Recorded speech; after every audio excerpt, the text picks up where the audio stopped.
Magandang araw po sa inyo lahat. Welcome po sa panibagong video natin dito sa Makapili TV. Ito, pag-usapan po natin itong video ni Banat Bay na kung gusto nyo na bang umpisahan yung gera sa West Philippine Sea, kung handa na ba kayo o handa na ba tayo. Kasi ito nangyari to nung insidente winater cannon po ng China Coast Guard yung ating resupply boat na papunta sa BRP Sierra Madre. So, dahil sa nangyaring yun, pwede pong mag-trigger na yun ng gera. Siyempre, nagkaroon na ng hindi magandang, masasabi natin pag-atake na itong ginawa ng China. So, pero may dahilan din yung China ron. So, kailangan natin munang balansehin kasi dito medyo hati rin po yung aking pananaw dito. So, panoorin po natin itong reaction ni Banat Bay na para mas maintindihan natin. Kasi kahit siya hati rin yung kanyang opinion dito. Pero, kailangan natin itong pag-usapan para malaman natin kung handa na ba tayo sa magiging consequence o yung magiging resulta ng kahit na anong aksyon na gagawin ng ating presidente. So panoorin po ito. Napuruhan sa ulo at mata at napilayan pa sa paa ang 3 tauhan ng Philippine Navy na sakay ng resupply boat na binomba ng water cannon ng China sa Ayungin Shoal. Sa lakas ng impact, wasak na wasak ang bangka. Nasa frontline ng balitang yan, si Gio Robles. Dalawang malalaking barko ng China Coast Guard ang nambomba ng water cannon sa resupply boat ng Pilipinas na Oneida May 4 o UM4. Merong nambobomba sa harap, nahahagip din ang gilid ng bangka at meron ding nambobomba sa likuran. May pagkakataon pang sabay binobomba. Ito, tanong ko lang din naman, no? Bakit hindi na lang barko ng Philippine Coast Guard ang gamitin pang resupply mission? Bakit malilit na bangka yung ginagamit natin? So, yun lang naman tanong ko, di ba? Bakit hindi yun ang gamitin para at least may laban-laban naman? Or hindi naman nila pwedeng kantiin kasi kung parehas na gray ship yung magsasabay pumunta dyan, tingin ko naiiwasan yung ganyang insidente. Yun tanong ko lang naman, di ba? Ng tubig ang walang kalaban-labang bangka ng Pilipinas. 8 beses tinamaan ng water cannon ang UM4. Nangyari yan itong Sabado ng umaga sa gitna ng resupply mission patungong BRP Sierra Madre na nakasadsad sa Ayungin Shoal. Sa kabila niyan, pinilit makalusot ng resupply boat pero hindi ito umubra sa China Coast Guard vessels. Mula sa malayo, tanaw namin ang sunod-sunod na pagkuyog ng China sa ating resupply boat. Habang nangyayari yan, naharang at napalayo na sa UM4 ang mga escort nitong Philippine Coast Guard vessels na BRP Sindangan. Nagkabanggaan pa ang BRP Sindangan at isang China Coast Guard vessel. Sa aerial video na ito, kitang-kita naman ang pag-corner ng 3 barko ng China sa BRP Cabra. Sa mas malapitang kuha, halos dumikit na ang China Coast Guard vessel na ito sa BRP Cabra. Sa sobrang lapit nga nitong China Coast Guard vessel sa sinasakyan nating BRP Cabra ay halos kitang-kita na rin natin yung mga sakay nito na sinasabayan din tayo sa pagkuha ng video at mga larawan. Hello! Hello! Why are you blocking us? Ano? China Coast Guard, hello! Ano daw? Anong packing? Inabot ng ilang oras bago makalapit ang BRP Cabra sa Oneida May 4. Palutang-lutang na lang noon ang UM4 at nakapatayang makina. Habang ang mga crew ng resupply boat naglilimas ng tubig. Habang papalapit sa sinasakyan naming BRP Cabra ang Oneida May 4, mas naging malinaw sa amin ang tindi ng pinsala nito. Matapos nga ang ilang oras na habulan at magkabilaan na binomba ng tubig, ito na nga yung pinangangambahan natin, tuluyan ng nasira ang resupply boat na Oneida May 4. Kung makikita nga ninyo, halos magkalasog-lasog na yung malaking bahagi nitong resupply boat. Ayan, makikita po ninyo dyan sa taas niya, nasira na ng pag-water cannon ng China Coast Guard. Bugbog sarado ang resupply boat sa lakas ng water cannon ng China. Wasak ang bintana. Gayon din ang gilid at nagkalat sa loob ng UM4. Halos matuklap din ang kisame nito at nagkapunit-punit pa ang mga trapal.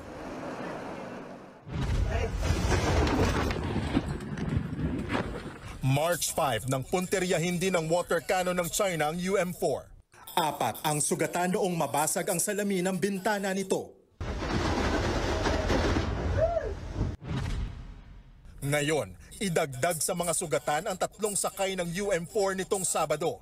Mga tauhan sila ng Philippine Navy. Isa-isang inilipat sa BRP Cabra mga sugatang tauhan ng Philippine Navy.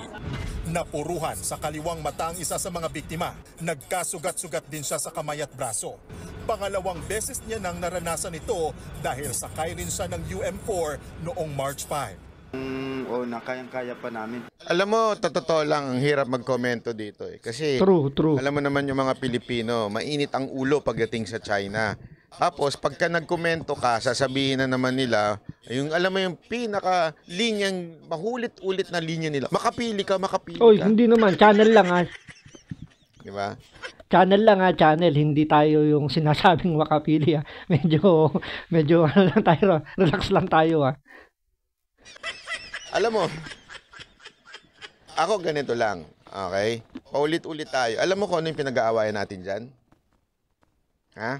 Hindi, ito lang. Alam nyo ba kung ano yung pinag-aawayan natin? Ano? Diyan sa issue na yan? Yung bulok na barko. Yun ang pinag-aawayan natin dyan. Yung barko na hindi na gumagalaw at hindi na mapapakinabangan, so nagre-resupply sila ng mga gamit doon para doon sa mga sundalo natin doon. Pinaglalaban natin yung lintik na barko na yan. Tama, mali? Sige. In expense of... Sige nyo, pakisagot po sa akin. Ano ang mangyayari? Ano ho ba ang mangyayari kung binitawan na lang natin yung lintik na barko na yan? Ako dito medyo magko-komento ko rito dito sa sinabi ni Banat Bay na bakit kailangan nating bitawan yung barko ng Sierra Madre. Ito base lang naman sa nalalaman natin. Kaya daw na sinadyang isadsad yung BRP Sierra Madre dyan dahil nga ano yan parang small island na lulubog dilitaw. So hindi naman natin ma-consider as island, pero pwedeng gamitin para maging isla kapag low tide yata. So kaya daw nilagay yung BRP Sierra Madre diyan is para nga protektahan yung ating teritoryo dahil nga malapit na lang. Kumbaga parang pasok yan sa ating exclusive economic zone. So siyempre alam naman natin ang China sumusobra sa kanilang teritoryo na halos angkinin na yung buong West Philippine Sea. Hindi lang naman sila, may mga ibang bansa rin naman na halos ganoon din yung ginagawa. So parang labanan to ng una-unahan na lang kung sino yung unang makakuha ng base kanya. So para sa akin kasi hindi natin pwedeng basta-basta bitawan yung hindi naman yung barko yung pinag-uusapan diyan hindi naman para sa akin hindi yung barko yung pinag-uusapan diyan. Ang pinag-uusapan diyan is yung teritoryo. Kaya lang nilagay yung barko doon is parang temporary na base or shelter. Parang ginawa ng China, 'di ba, o ng ibang bansa na naglalagay sila ng mga outpost para palatandaan ito ay amin. So disputed area o disputed island. So nakauna yung Pilipinas diyan na gusto ipatanggal ng China dahil inaangkin din nila yan. So wala namang nakapagsabi kung kanino talaga yan kasi nga undisputed area yan. So nagkataon lang na nauna ang Pilipinas na maglagay ng barko diyan. Kasi kung ang naitayo natin diyan is permanent na structure, tingin ko hindi ganyan yung magiging asal nitong China kasi nga permanente na yun So since temporary lang yan dahil nga sinadsad lang yung barko, gusto ng China tanggalin yan para makuha rin nila. So yan lang naman yung pananaw ko na medyo parang hindi ako pabor sa sinasabi ni Banat Bay na parang kung siya ang tatanungin, gusto niya tanggalin na yung nabubulok na barko diyan para matapos na yung gulo. Di kaya naman nakipag-usap na lang tayo na maayos? Doon ako pabor na sana ginaya na lang yung diskarte ni Pangulong Duterte na nakipag-usap na lang na maayos sa China. Kasi nga 'di ba nung panahon ni Pangulong Duterte walang ganyang insidente. Unlike ngayon na mas kumakampi sa Amerika, so naging mas mahigpit yung China. So parang nagtampurot itong kaibigan natin na dati sila tinuturing na kaibigan ni Pangulong Duterte nung panahon niya na smooth yung relationship, biglang tinalikuran ng Pilipinas at parang sumanib dun sa kabila na alam naman natin na kaaway sa politika ng China itong Amerika. So, siyempre, ano bang magiging natin yan, i-expect natin? Siyempre, di ba, medyo magtatampo sa atin, talagang tatablayin tayo. So, ayan yung ginagawa ng China ngayon na sumusobra yung pangaharas nila na hindi nangyayari dati. When, mag-sit down na lang ng presidente natin at presidente nila? Or, gusto natin ipagpilitan yung ayaw nilang gawin natin? Tapos magresulta na lang sa ganito. Ako, sa totoo lang, naaawa ko doon sa mga naiipit na mga sundalo natin. Yung Navy particular. Sila naiipit dyan eh. Bakit? Sa tingin nyo ba gusto ng mga Navy natin na magkaganyan-ganyan sila? Malagay sa buhay. Yung buhay nila, malagay sa alanganin, mamatay sila, yung pamilya nila, may mangyari sa kanila for the sake of that barko? Alam niyo, totoo naman dito sinasabi ni Banat Bay na hindi yan, sa palagay ko rin hindi nila gusto yan na kumbaga sila dyan parang no choice sila eh. Trabaho nila yan. So, kumbaga nangako sila dyan, nag-ano sila dyan, kumbaga rito nanumpa sila na ipagtatanggol yung ating bansa. So, whether they like it or not, wala silang choice. Kailangan lang sumunod na sila yung atasang pumunta ron para maghatid ng resupply mission. So, yun nga, kawawa, sila yung mas naiipit kasi sila yung sila yung buhay nila yung nailalagay sa kapahamakan. Siyempre, pwede may mangyaring hindi maganda. So, paano na yung pamilyang umaasa sa kanila, lalo na kung yung anak nila bata pa. So, paano na yung kinabukasan ng pamilya kung sila may mangyaring di maganda sa kanila, di ba? Hindi, ako tanong ko lang. Siguro kung tatanungin mo sila, kung kami lang, siyempre napag-utusan kami, kailangan namin gampanan ng aming trabaho. Pero kung sila din ang tatanungin nyo, as much as possible, ayaw niya ng gulo.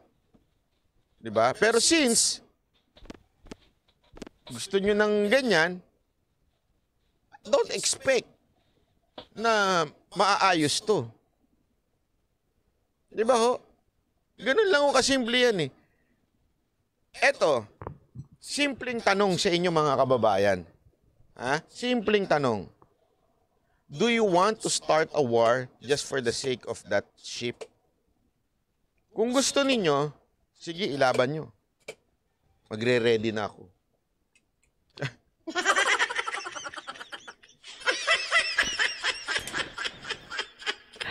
Banat Bay, ako di pa ready. Marami pang hindi ready, marami pang yung iba marami pa yung may pangarap pa sa buhay. So kapag nagsimula yung pinangangambahan natin, malamang sa malamang hindi na matutupad yung kailang mga pangarap dahil wala tayong choice. Wala tayong choice, kailangan nating alam niyo sumama sa gera na yan. Whether we like it or not, mapipilitan tayo. Dahil siyempre, kailangan natin pagtanggol yung bansa natin. Kahit na sabihin natin na labag sa kalooban natin, dahil nga hindi naman tayo kailangan humantong sa ganyang punto, pero sabihin natin na tayo ay makaiwas dahil tayo mga sibilyan. So, paano naman yung mga kababayan natin, mga active personnel ng ating hukbo? So, paano naman sila? Diba? Marami dyan, ayaw nila ng gulo, ayaw nila ng giyera. Siyempre, may iwan nila yung pamilya nila. So, masasabi ko, hindi po tayo ready. Hindi po ready ang marami po sa atin talaga hindi ready at ayaw ang gulo na yan. Hindi ho. Gusto nyo ho bang mamatay yung mga kababayan natin? Akala ko kasi natin ganun kadali eh. Di ba? Ganon, sa tingin ninyo, nagsalita na ang China. Ito panoorin ninyo. Hinamon ni Defense Secretary Gibo Teodoro ang China na dali na lang sa arbitral tribunal ang pag-angkin nila sa mga teritoryo sa Ito ang problema talaga sa bayan natin. When you put a politician on duty, magaling talaga magpakyut. Ito, sabi niya, dali na lang daw dun sa arbitral ruling. Ginawa na nga natin yan. Ano? Remember, sinasabi nila na nanalo na raw tayo dyan.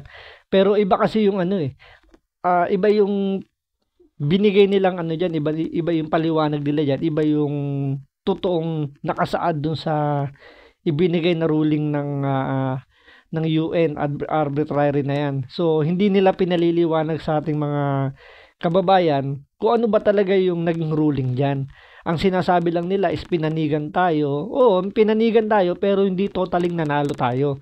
Mag-iba po yung pinanigan dun sa ibinigay yung panalo sa atin, yung rights, yung wala tayo. Kumbaga hindi yung karapatan natin yung ibinigay diyan. May ibang ruling na ibinigay diyan yung UN arbitrary na yan. So, kailangan nating aralin maigi, kailangan natin maintindihan ng sobra yan, kailangan ipaliwanag sa atin ng maayos yan.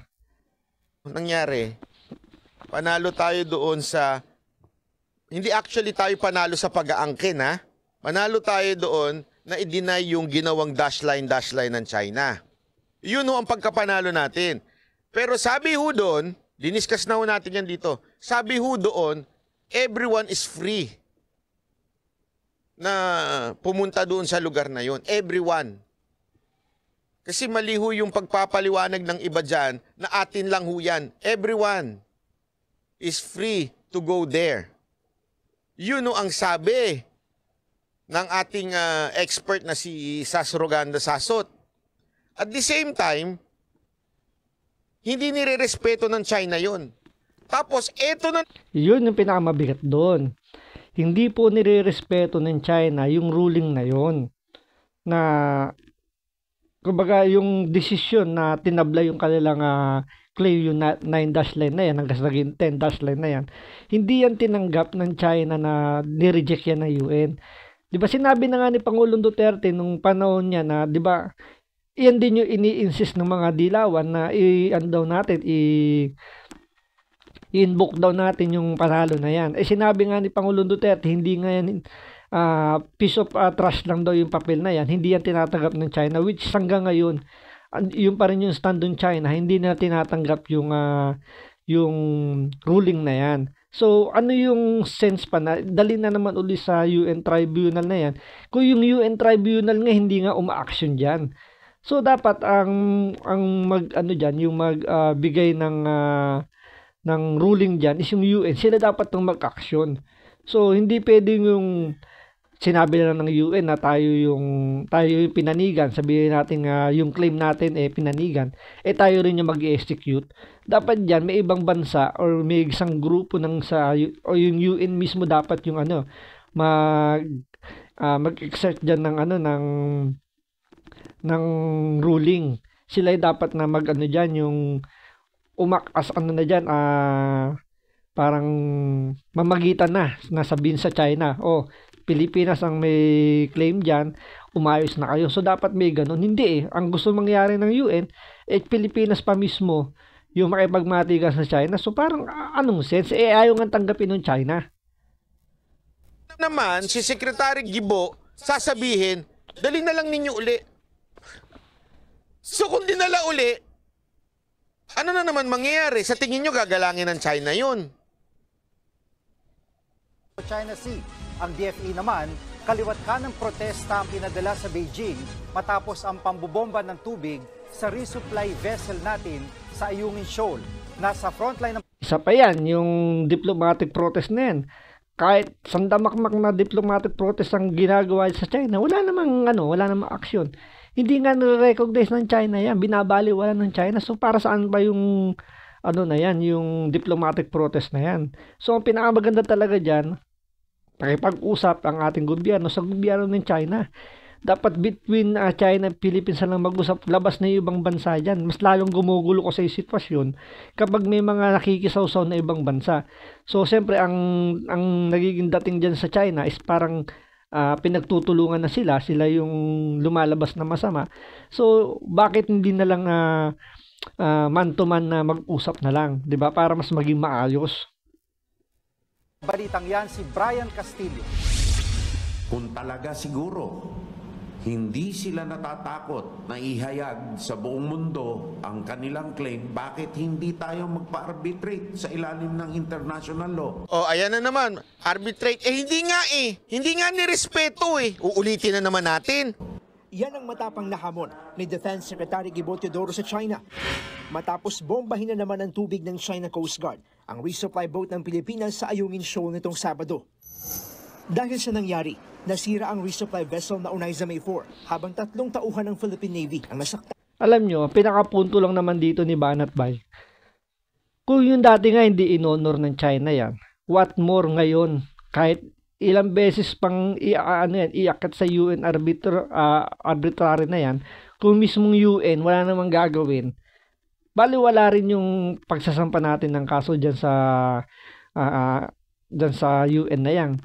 O so bakit hindi nila kasapin yung ICC o kung sino man yung pwede mag-implement, 'di ba? Hindi yung itinutulak lang nila yung Pilipinas na mag-exert ng effort para i-apply yung ruling na yan. Kasi parang inaantay nila na magkaroon talaga ng komusyon ang Pilipinas at China, saka lang sila kikilos dahil meron silang ibang intensyon.